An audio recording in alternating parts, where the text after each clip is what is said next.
All right. Well, welcome everybody. Today, I have a special guest, my first guest on the podcast. Um, we have one of the most successful realtors on the planet.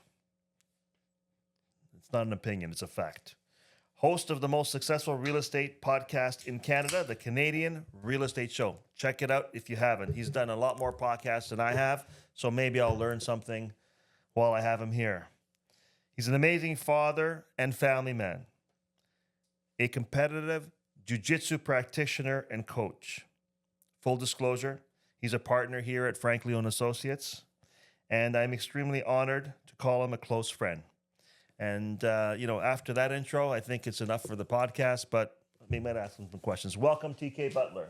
How are you today? Welcome. Thank you for coming to join us on my first podcast, and I know that I have good intentions, but I haven't done many of these, so maybe you can give me a couple pointers along the way. You're doing great. You're doing great. I mean, I was waiting for the guy to walk in the door as you were doing that intro. I said, this guy sounds really great, but then he said my name at the end. So I think, okay, maybe it's me after all. And you hear these things and, the way people describe you. And one thing someone always told me was if enough people say it, it must be true, and, I remember, you have these little doubts and stuff like that as you go through life, and and sometimes they're bad things. People say, "Hey, you're a real jerk," and you think, "Well, not me. That's never." But 3 or 4 people say it in a row, you got to believe it eventually, right? Absolutely. So yeah, but Absolutely. it sounds good, that little intro. So I appreciate that, and I'm happy to be your guest today. No, We're always awesome. chatting about stuff today. We got lunch today. We're always Yeah. talking about different things. So It was impromptu to have you here today, but thank you for joining us. And it's not supposed to be a difficult or conversation. I wanted to share about who you are and how you got where you are. I mean, everything I said is true. It's very impressive, but things don't happen by accident. I mean, there's steps in life and to get where you want to go. And maybe I'll share some of our initial meeting that I find very interesting. That maybe I haven't told you this before, but yeah. so welcome here.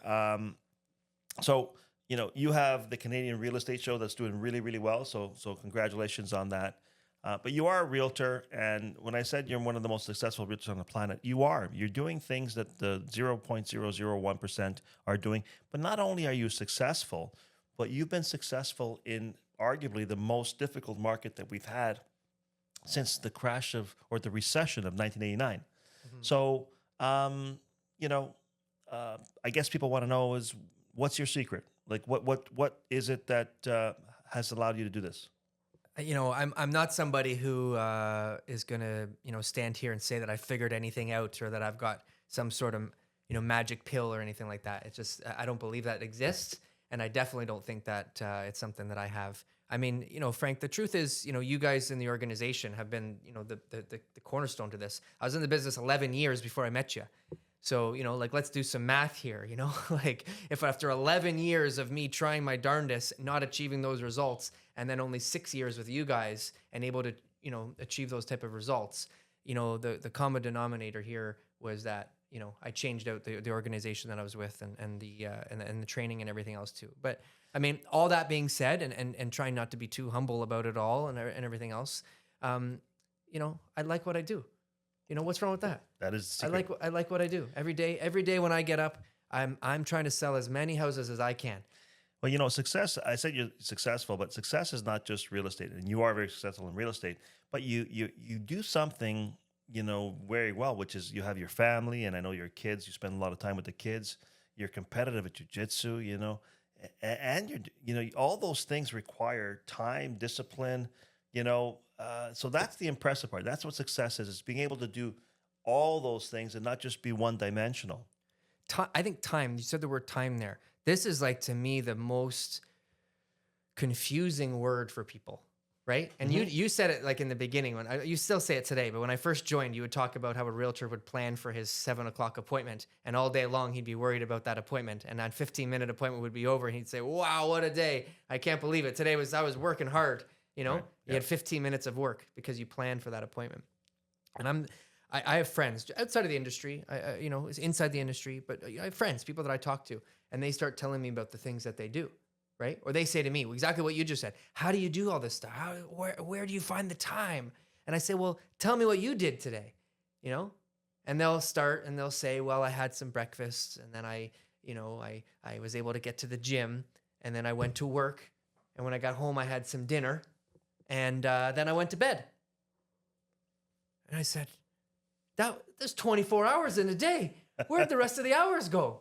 You know? And I think that that's the biggest, like I said, confusing word people have is time, as if, you know, I'm managing my time better or I have more time or anything else like that. I just don't have that downtime, you know? I'm not watching TV. I'm not doing things that are, you know, what other people might say is, you know, their rest and relaxation time. You know, for me, going to the gym is plenty of R&R. You know, hanging out with the kids or taking them somewhere is plenty of time for me to relax. So what you're saying here, if I'm getting you right, Yeah. is you have the same amount of time in a day that everyone else has? Is It's that the what you're exact saying? same. Yeah, it's the exact same. Oh man, You know, and you're I'm making- sleeping well and everything else too. So like, you know, I don't want to knock people in a sense where I'm like, oh my gosh, you know, you're saying you got you know, no time or anything like that. But really look at your time. You know, have you used it wisely that day? You know, what are you doing in the morning first thing? How are you getting out of bed? How are you starting your day to be able to get things done? And that'll lead you in the direction of figuring out, you know, where your mistakes are. And I mean, it's simple. You just got to do it 365 days a year. That's it. If you can just do it and 365 days go by, you'll look back and say, wow, I got a lot done this year. Well, you know, absolutely, and I know you do it, and you're consistent. And one of the most interesting explanations that is a little bit, you know, thought provoking, but it came, and one of my coaches said, "You achieve freedom through discipline." Mm-hmm. So the discipline is where you get the freedom from, but the discipline, you know, is necessary. And you know, you see the results in public of the activities you do in private. So people don't see. They say you're lucky, but I know you're not lucky. I know you work hard. I've known you for a long time, and that's something that is apparent. But working hard is not working harder; it's working smarter. And that's what you've done. And so you use your time wisely. And the people who are, you know, binge watching something, you know, they're using their time. They're just not using it as wisely towards the goals that maybe they want. But you know, who am I to say? Maybe that's a better life for them. Yeah. You know, I would love to watch the new Game of Thrones House of Dragons season 2. I'd love to watch that. You know, I'm pretty sure I even bought it on Apple TV, but I haven't watched it yet. I haven't watched a single episode. You know, and it's not because I don't want to or anything like that. It's just, you know, my time is better used doing other things. And, you know, maybe, you know, when we all grow old and, you know, you're on your deathbed and you're saying to yourself, what is it that I, you know, regret in life and everything else like that? You know, maybe I'll have my regrets. And maybe those people who watched every episode of Netflix that they ever wanted to watch would say, oh, I lived a good life. I don't know the answer. But what I'm doing right now feels right for me. That is the answer. Yeah. That you have to do what's right for you. So that's really, really good. So, you know, I don't want to dwell too much on that, but I want to share something with you. And you know, you're a very good friend now, but I don't know if you know this, but our first meeting it wasn't as straightforward as you may have thought. So I know that, you know, you reached out. And you said, Frank, you know, I'm interested in seeing what you're doing with your team, your organization, and see if there's a fit. And I was interested in seeing if it would be a fit. So when you joined us, you came there, you had a shiner. I mean, that was, I didn't say anything. We just kind of pretended it didn't exist at that time. And you were talking. But when you were talking, you were saying some things, and I'm saying, like I don't know if this guy is the right guy. I mean, I'm questioning his motives here, you know? He grew up the son of a realtor, you know, whose dad was in the business. He was working on his own. Then he, you know, he was working with a team and, you know, and building his own team. And then he comes over here and he was, you know, came with a shiner, not dressed particularly, you know, just like an average guy. And I'm saying, like, what does this guy want? I mean, you know, I have some doubts. Is he here just to come in Steal here the secret sauce. and steal the secret? Well, Yeah. there's no secrets, as you know now. But I mean, the secret is knowing what you want to do. But is he here just to steal the thing and move on?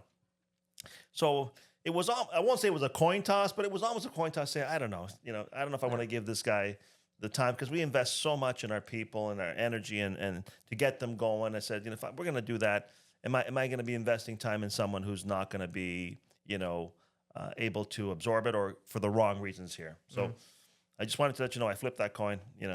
Well, I mean, whatever side it landed on, it was the side it was supposed to land on, right? And you know what? Maybe that was in the back of my mind is what, if it didn't work out on the organization, at least I was going to learn from the best, and I could apply that to my own business, right? Because I always kind of look at it from like what's the worst case scenario here? Is after 6 months, I'm not happy, and I learned a bunch from whatever it is that you guys do, and I can go and apply it somewhere else. But I think pretty early on, like, I mean, obviously I was committed. Obviously I wanted to do it. I remember I had a triathlon race coming up. So you said, okay, after that, make sure that you're committed 100%, which made sense. And as soon as I got in here, the chemistry on the team is amazing. Everybody was really supportive. I could see the success. I could see the, passion. I could see the level of organization that we had. And it just clicked. And luckily for me, right? And I say lucky because, that's how I view it. And other people you might be able to say, well, it's not just luck, but for me, luckily for me, I felt really good from day one. And that's why I never even considered a change, or that I had any regret. And I remember, I'll tell you a story. I probably told you this, but it's great for a podcast story. So my dad, he's 40 now, 1 years in the business, right? So he's the old head, right? Long in the tooth, right? And I joined the team, and he says, why did you join the team? Your name's not going to be on the sign. Nobody's going to know it's you. That's so important. You're building your business. You've been doing so great. And I heard that from a lot of people, but specifically my daddy was saying that to me. And I remember going, don't worry about it. Everything's fine. I know what I'm doing. And, explaining things along the way. My dad and I are really close. We talk every day. I've already talked to him twice today. Awesome. Okay. It's awesome. What time is it in the morning right now? Right? So it's like, I have, this type of relationship with him. I tell him everything. And so as I'm going through all the different things, as time goes on, month 1, month 2, month 3, month 4, and he's seeing the activity. He's hearing about the opportunities. He's hearing about the training. He's hearing me talk a different way. I'm explaining things to him about whatever it is, open houses, home inspections, door knocking, cold calling, however the perspective that we have that's much different than what any other trainer would be teaching their students. And I remember it would have been around the 6 to 9 month mark, something like that. And I remember one time he called me up and he said, he seems like you got a lot of business right now. You're going on a lot of showings. You got a lot of listings. You're doing so well. Do you think you think Frank might have room for me on the team? Do you think maybe he'd be interested in having me? And I was just like, there is no way ever that you would fit in with this organization, because there's structure. You got to make it to meetings. You got to have certain tasks that you have to do on a daily basis that are very simple, very basic. But when you're 40 something years in the business and you've been doing it the way that you want to do, you don't change. And I know that, and I know him well. And he's still in real estate. He's semi-retired, but he's still happy to be selling houses every once in a while. And that's the level. That's how fast it was. It was within that first year, where it went from you made a mistake to can I join you, because it just sounds like a great opportunity. Well, that's a great compliment for sure. And yes, it's being in the business not quite 41 years. What am I? 35. 36 years. Mm-hmm. Yeah, the amount of changes that we've had to go through is just from a technology perspective. I mean, the fact that I have a microphone over here. I mean, I was doing my offers with a chisel and hammer. I mean, it was tough. Yep. To get to this point where, I'm the technology guy. When something breaks down, I go and fix it. You had to kind of keep adjusting to the changes. But that's part of life. And right now, if you have to embrace change, if there's one thing that's constant, guys, it's change. That's not gonna change anytime soon. As a matter of fact, that change wheel is happening faster and faster and faster. You got to be on top of things if you're not there. But seeing you here today, seeing your success, and seeing and that's not just real estate. I'm talking about being happy in the business, because one of the things right now that I think is a blight on real estate is the mental pressure that I know was out there. And one of the things that kills you is that mental pressure, is the weight of the world, not knowing where your next opportunity is coming from, and how to handle this market where things weren't going in the same direction, and there's changes and there's people. I mean, we're getting calls today every day, actually. Last week, this week, we're getting people who are contacting us who I am so sad for because they're in the hole. Mhm. They are actually underwater, some of them, where their mortgage are higher, their debts are higher than the amount of value their property has. Yeah.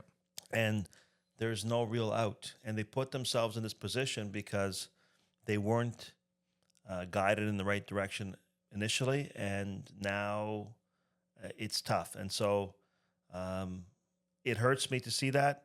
Agents who were sitting back and just saying, when someone comes by and they land on my lap, I make a few sales and that's fine. They're not doing any business. So, you have to have a garden approach. You got to plant the seeds, you got to water them, you got to nurture them, and then you reap the harvest. But if you don't plant any seeds and you don't water the garden, it's not going to happen for you. Yeah, and that's a lot on the client, working on your business, getting more clients, and to be able to have sort of more opportunities to help people, right? To be in front of people. But it's really underrated. Someone was asking me, I was talking to somebody who's looking at joining the team, so they're just asking me some questions the other day, and I've said this so many times, and even myself, I overlook this.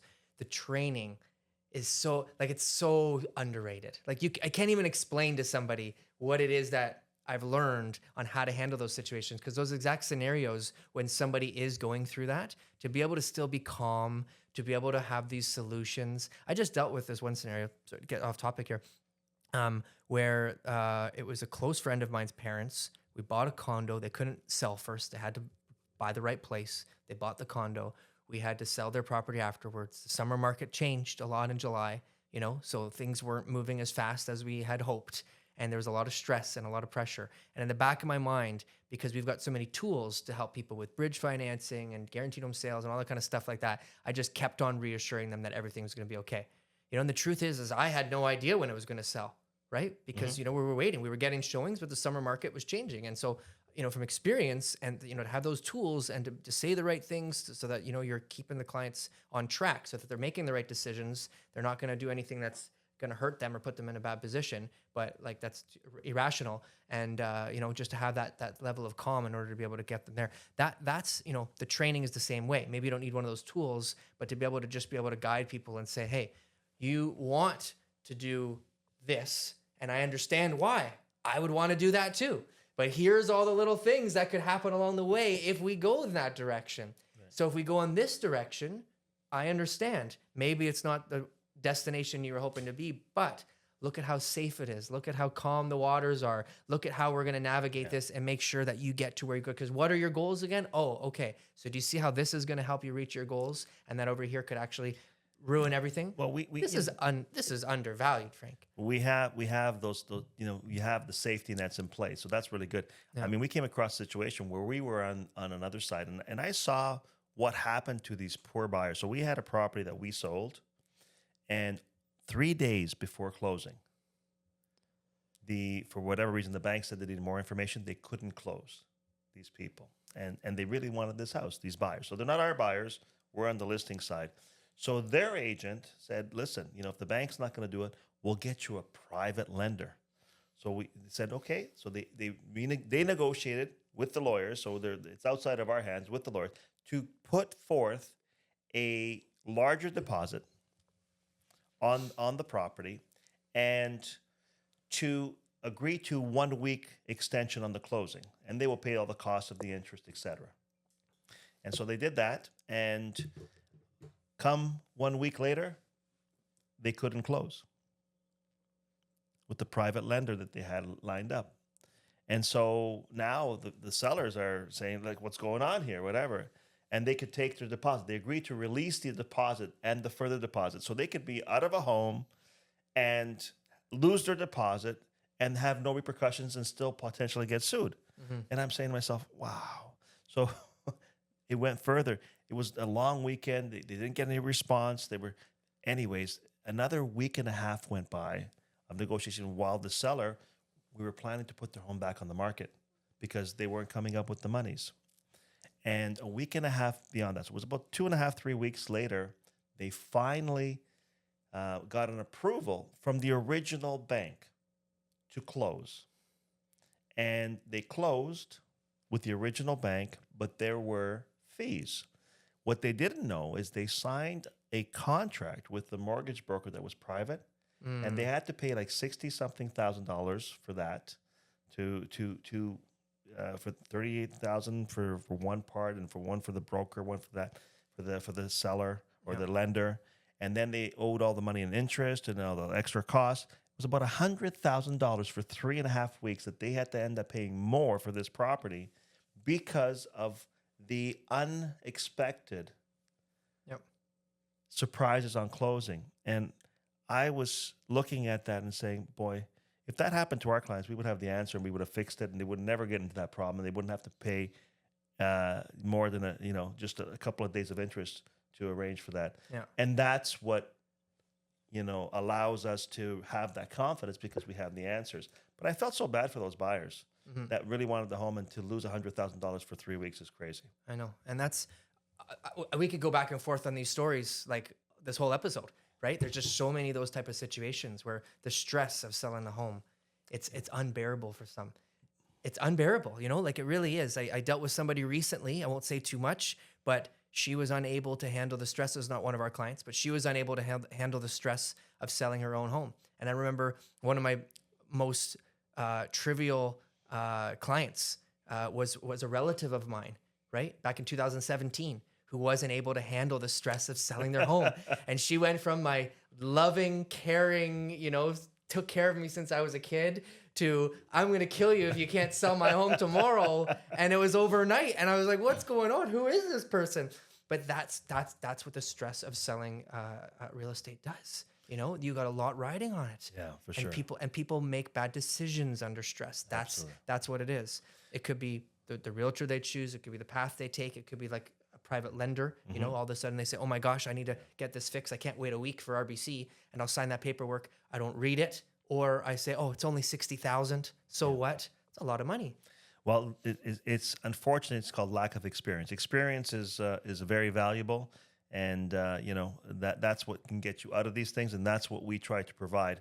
But you said something earlier before we started the podcast today that was really interesting, and it's happening more often, and it's a great testament to you and what you're doing, and that is, you were on the phone this morning talking to a realtor about selling their own property. Yep. Yeah. So a realtor is asking you for help in selling their own property. Yeah. There's no greater compliment. Of course. And we know the numbers, 75,000 agents, half of them aren't selling much. And there's some definitely people out there who are, committed to this business, and others aren't. I think it's a testament to where our company is, as far as the leaders in the market. Because when people think about it, right, they say, okay, I need to sell. Maybe they try to sell on their own, or maybe they're just planning on getting it sold. Yeah. They say, really, who is the best out there? Really, who is going to get my property sold for more money? Because who would know better than a realtor, right? Who would know better? Like, who's actually getting the home sold? Who's actually marketing? Who's actually doing the things? Because I feel like there's a big illusion, right? Especially in neighborhoods, right? You live in one neighborhood your whole life, and you see that one realtor always selling properties, and you think, wow, they must be the best realtor on planet Earth because they're constantly selling properties. But if you look into it, you find out that they just sell on 3, 4, 5 different streets in your neighborhood, and that what they're doing really isn't anything more than a few things that don't cost too much, right? So when you actually get that call and somebody saying, "Hey, I've got a property and it's in a location that maybe we're familiar with or not as familiar with, but I know you guys are the best." I think that's the biggest testament. Our clients, of course, they're happy with us. Yeah. That means amazing. That's I know you have something under your belt that you're working on right now that is incredible. The who you're helping to sell their property. We can't say who it is because it's still in process. Yeah, is just nothing short of the one that's already sold firm and that we're working on it. It's incredible. Yeah. That is incredible. Okay, that might be the pinnacle. That might be a story to be on the front page of every website and newspaper and anywhere out there, but that's not right today. That's Yeah. not today. But this is all like, the brand, this is all, your reputation, everything like that. And I mean, the people that we're getting joining the team lately have all been, you're obviously handpicking them, and, we're going through the process of getting people hired. But I mean, it's getting better and better. The people out there right now who are coming to us, right, and these challenging markets, are coming to us with experience, with skills already, like with a lot of knowledge, and we have a lot of clients who are needing help, and we want to help them all, and we need more help. So that growing is the only way to do that, and we want to make sure that we take care of people and have the answers to their questions and to their problems. So that's the goal on our end. But this is not about the company. It's about TK. Who what's he up to? He crazy guy. Did everything in real estate. Joined us 5-6 years ago, and 6 years ago coming up. September 8th or 9th. All right. Something like that. So we're there coming you up. go. A That's couple right. weeks A from couple now. weeks from now is my 6-year and anniversary. decided to, just do things that are unheard of in real estate. And that's fantastic. So I'm happy about that. I want to congratulate you on that, and I want to, thank you for being a great friend and showing us what's possible, not on the real estate side, because I know real estate was always possible, but what can be done on top of that. And so for you to have a great family life, and you have great kids and a wife, which I've had the pleasure of meeting, you have an incredible. I mean, I love to see you winning gold and silver all the time in a competitive industry, jiu-jitsu. I mean, that's crazy. Sometimes it goes better than other times. Yeah, I don't know. Sometimes you're the hammer and sometimes you're the nail, right? So you go out there and you have fun. Every time I've seen you, you've won. So I got to come more often, I guess. You got to come more often. I haven't seen any nail situations. That's why I haven't been winning as much as I was before. And your podcast, show is doing really great. Congratulations on that. And on top of everything else, you got a great podcast show. So it's amazing. Yeah. What's next for TK? It seems surreal when you say it out loud, right? It's amazing. It's like all these things going on. Oh my gosh, what's going on? But it really is nothing more than just doing what you love to do and just being consistent with it. I don't have any secrets on how to get good at jiu-jitsu. I don't have any secrets on how to make a good podcast. I think even if I gave you advice already, and if not, my advice is just record a podcast every week. Like that would be it. I wouldn't even have anything more, because it's going to just evolve into whatever it is that it's supposed to be. Whatever the format's supposed to be, whatever the topics are supposed to be, however the senses, the length of time, or how often you post, all that kind of stuff. Those things will all just naturally happen the way it's supposed to be. But you got to do it. Yeah. Right. Jiu-jitsu, go and train. Go show up to the gym a few times a week. And some weeks you'll do better than others. Some weeks you'll feel really good. Some weeks you won't feel so great. Last night we had a good class. A lot of people were there. I coach on Wednesday nights, and there was a lot of positivity there and stuff like that. Some weeks you go there and it's kind of just like, geez, do I really know what I'm talking about, or is anybody learning anything? But last night was like, yeah, everybody was learning a lot of good stuff. You're over there every Wednesday night. You're there. Yeah, that's the thing. So I think we're gonna leave calendar. We're gonna leave everyone with one bit of practical advice. You do this and your life will change. And I've learned it from TK. He hasn't said it today, but he told me before. But what you have to do is this, okay? Stop fooling yourself and everyone else. There's 24 hours in a day. Get a piece of paper and write down every hour and everything you do for a week. And then embarrass yourself and humble yourself to the fact that you're doing a lot less than you think you're doing. And then start putting in your time. Book an appointment with your wife, your kids. Book an appointment to go to the movies. Book an appointment to, visit clients. Book an appointment for this. Fill your day so that you don't have any, I don't know what I'm going to do time, that every moment is accounted for. And you watch how much your life will change. And it's that simple. And it's not things that you have to do that you hate. Do everything you love. But when you do the things that you love consistently, magic happens. And TK, thank you for sharing that. Keep doing what you're doing. You're impressing me, and I want to see you continue your journey. And I'm glad and happy that I could be a part of it, because I'm learning things along the way, and hopefully podcast etiquette and style and and Your stuff like setup's that. already better than ours. So I mean, you're on your second episode, and you've already got a step ahead. No, so this is my first awesome. episode. This is the You're first on the episode. first one. The other one was an intro. It was the intro. Okay. You know, Episode 1. we were just testing the mics out. That's what we're doing. Now this is an Yeah. episode. Episode 1 is already way better than the setup that we got, and I look forward to hearing more of them from you guys. Awesome. Well, thank you for coming in today. It was a pleasure, and I look forward to seeing your journey evolve. Awesome. Thank you Thanks, for Frank. being who you are. Thanks.